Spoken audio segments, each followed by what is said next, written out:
महत्वना समाचारनी साथे तो महत्वना जे समाचार चकचारी बिटकॉइन कौभांड केस मामले महत्वना समाचार मળી રહ્યા છે। पूर्व धारासभ्य नलिन कोटड़िया दोषित जाहिर થયા છે। આ સમગ્ર મામલામાં પૂર્વ ધારાસભ્ય છે નલિન કોટડિયા જેઓ દોષિત જાહેર થયા છે। અમરેલીના પૂર્વ એસપી જગદીશ પટેલ દોષિત જાહેર થયા છે। તો અનેક લોકો દોષિત જાહેર થયા છે। પૂર્વ પીઆઈ અનંત પટેલ સહિત 14 આરોપીઓ દોષિત જાહેર થયા છે। तो सरकार तरफे 172 साक्षीओ तपासवामां આવ્યા હતા। જેમાં હવે આ મહત્વના જે સમાચાર છે બચાવ પક્ષે એક સાક્ષી તપાસવામાં આવ્યો હતો। તો વર્ષ 2018 માં આ કેસમાં ચાર્જશીટ ફાઇલ થઈ હતી। અંતિમ દલીલો 3 મહિના જેટલો સમય ચાલી હતી। तो केस में 92 साक्षीओ फरी गया हता। फरियादी शैलेष भट्टना वकील राजेश रूपारेलियाए सरकार पक्षना तो जे महत्वना समाचार हाल में मળી રહ્યા છે। તેમણે કેસને સમર્થન નહોતું આપ્યું।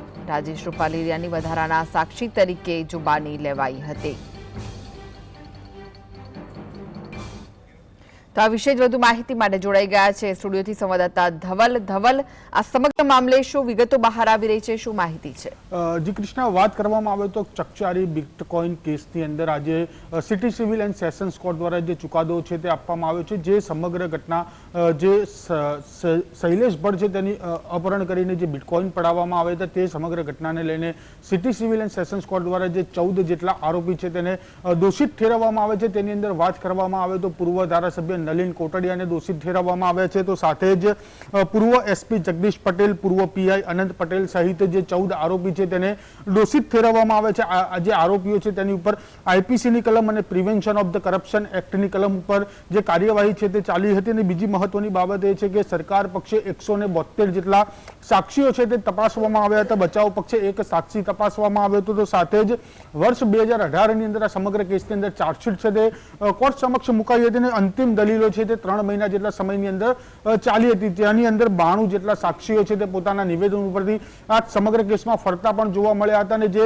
ફરિયાદી શૈલેષ ભટ્ટ અને તેમના વકીલ રાજેશ રૂપારેલિયા જે આ સમગ્ર કેસ છે તેમાં સરકારને સમર્થન જે છે તે નહોતું આપવામાં આવ્યું, તેને જ લઈને એડવોકેટ રાજેશ રૂપારેલિયાને સરકાર પક્ષી જે વધારાના સાક્ષી છે તે બનાવવામાં આવે છે। એટલે સમગ્ર કેસની વાત કરવામાં આવે તો જે નોટબંધી બાદ જે બિટકોઇનનું કૌભાંડ છે તે સામે આવ્યું હતું। તે સમગ્ર કેસની અંદર બિલ્ડર શૈલેષ ભટ્ટે પણ પોતાની કમાણીની જે બિટકોઇન છે તેની અંદર રોકવામાં આવી હતી અને ત્યારબાદ જે સમગ્ર કેસ બહાર પડ્યો હતો તેની અંદર શૈલેષ ભટ્ટનું જે અપહરણ છે તે કરવામાં આવ્યું હતું અને ગાંધીનગર સ્થિત કોઈ એક અવાવરૂ જગ્યા ઉપર તેમને લઈ જવામાં આવ્યું હતું। ત્યાં આગળ જે તેમની પાસેથી 10 કરોડ રૂપિયા જેટલી રકમ છે તે પણ પડાવવામાં આવી હતી। ત્યારે શૈલેષ ભટ્ટ દ્વારા સમગ્ર કેસમાં જે ફરિયાદ છે તે ફરિયાદ કરવામાં આવી હતી। તેની અંદર આજ રોજ city civil and sessions court દ્વારા જે સમગ્ર ચુકાદો છે તે આપવામાં આવ્યો છે। 14 જેટલા આરોપી છે તેને દોષિત ઠેરવવામાં આવે છે। આ 1 કલાક જેટલા સમય બાદ જે તમામ આરોપી છે તેને સજાનું એલાન પણ કોર્ટ દ્વારા કરવામાં આવશે।